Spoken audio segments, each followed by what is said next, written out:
Hey people, it's Yashika Cherry, the lifestylist here.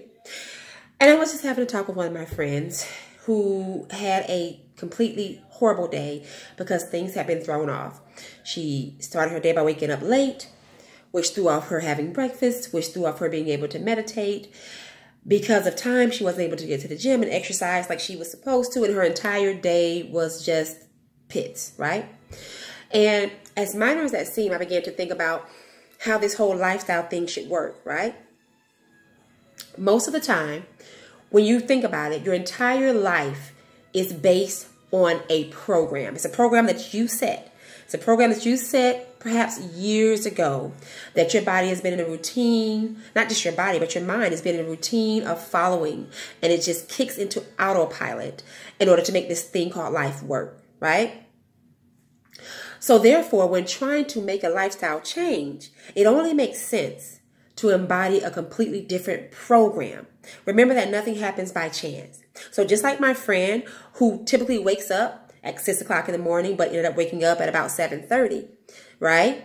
We have to program our entire life to fit around the schedule that is ideal for us, that embodies the type of life we want to live. I didn't say the type of life you're living, because 9 times out of 10, if you are in need of a lifestyle change, you're living in a way that is converse to your ideal, right? So that doesn't mean that you want to be healthy and you want to have a free state of mind and you want to lower your stress, but you're waking up every morning at 9 o'clock. You know, and when you wake up, you're going to the nearest bowl of Captain Crunch and then sitting on the couch and catching up on the Housewives, you know, because that's not conducive to the type of life that you want to live. That's the life that you've been programmed to live. That's the life that's giving you frustration, right? So you have to undo that. You have to unlearn that. And you have to create a new program, because we are, in fact, all running off of a program. So what you have to start doing, if you want to really, really capture this idea of your well-being, is you have to start being in control of your day. You have to know the way you want to feel, the way you want to live. And you have to begin from the very first moment that you wake up to start taking advantage of your time and start to lay it down. All right? I wake up at about 6 o'clock in the morning on a weekend. From there, I get up on the same side of the bed. I immediately go into gratitude. Thank you comes right out of my mouth. I often grab my pad and my pen, and I begin jotting down everything that I'm thankful for. And some days that list is shorter, some days it's longer, but I always go into a gratitude list. More than likely, right after that, I go right into the kitchen and I start my water boiling for my tea. All right? While my tea is boiling, I'm cleaning my face, I'm brushing my teeth, I'm getting myself, you know, prepared and wiping the sleep off of my body. Right after that, I'm grabbing my tea and I go right into my room, into my corner, and I sit on my beanbag couch and I begin to go into a state of meditation. Now that looks different every single day, but I always do it like clockwork right after I grab my tea. While I'm in my state of meditation, I'm thinking and I'm praying and I'm setting my mind to the way I want to live and feel and things I want to do every day for that day. I'm sorry, all day long for that day. And I'm sipping my tea. This tea forces me to stop and slow down. It's hot, so it goes into my body. I'm forced to follow it slow. I'm forced to think and not rush. I'm forced to take my time as this tea cools. So it's all a part of my design, okay? Right after my state of meditation, I go into affirmations. I used to have cards, but now I have everything memorized, so I know exactly what I need to say.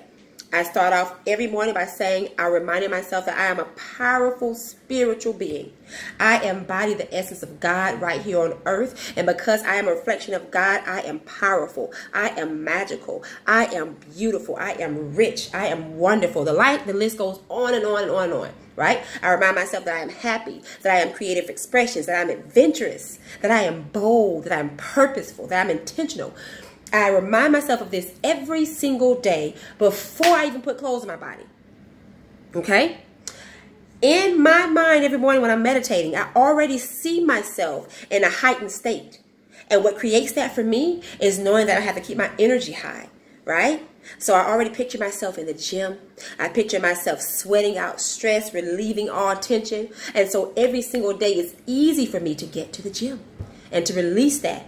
I see myself interacting with my kids in my mind so that every morning they wake up, I know how to greet them with song, usually with hugs, with kisses. I see myself receiving my husband throughout the day, so it's easy for me to just hug and kiss him no matter what type of day I've had, right? I see myself rich and wealthy, so it's easier, because that part is not always the easy part. So it's easier for me to practice wealth habits, I see myself happy in my mind. I do not any longer wake out of bed and just allow the day to happen. Because one thing is for sure, when I wake up at 7 o'clock instead of 6 o'clock, it's going to throw off my tea time. That's an hour behind. So I won't be able to have tea the way I want it. I'm going to have tea on the go. I'm going to have to put my tea in a hot thermos and drive it and drink it on my way to a boot camp. Or drive it and drink it on the way to a meeting, right? Cutting out my tea time cramps on my meditation time. So I won't be able to go into the corner and sit and take my time to meditate and get my mind set. All right? Not being able to do that cuts out on me viewing and visualizing my day. So what's going to happen? Life is going to happen. I'm going to get cut off by somebody in a fast lane. I am going to come across that one person who really gets under my skin. She's not trying to, but she's just very, very needy, and she always needs something from me. And because she's always needing something from me, she's sucking my energy, and I don't have it because I didn't have the time to sozo it up.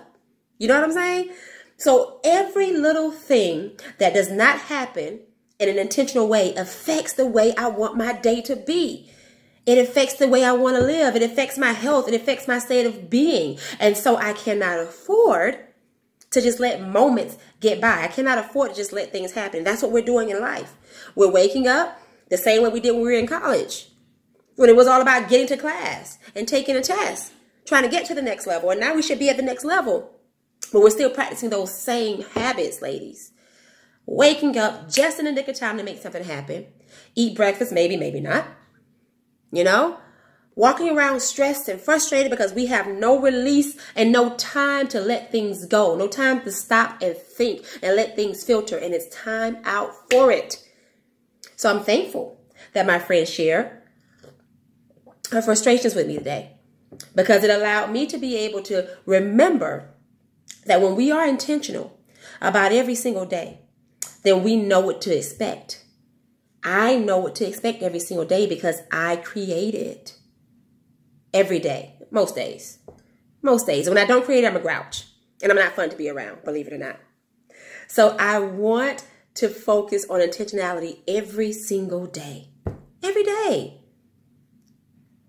If you love your life, you will be intentional. If you don't love your life, you should be even more intentional because you have some things you need to change.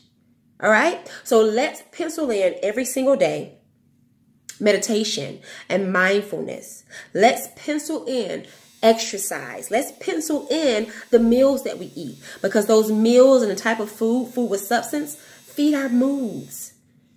Let's pencil in stress relievers like stopping and breathing and taking a 15-minute break at work to walk and connect with nature.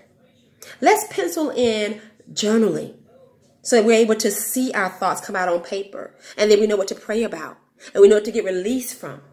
Do you know what I mean? This stuff cannot be left up to chance. You get one life. And within that lifespan, you get a 24-hour window every single day.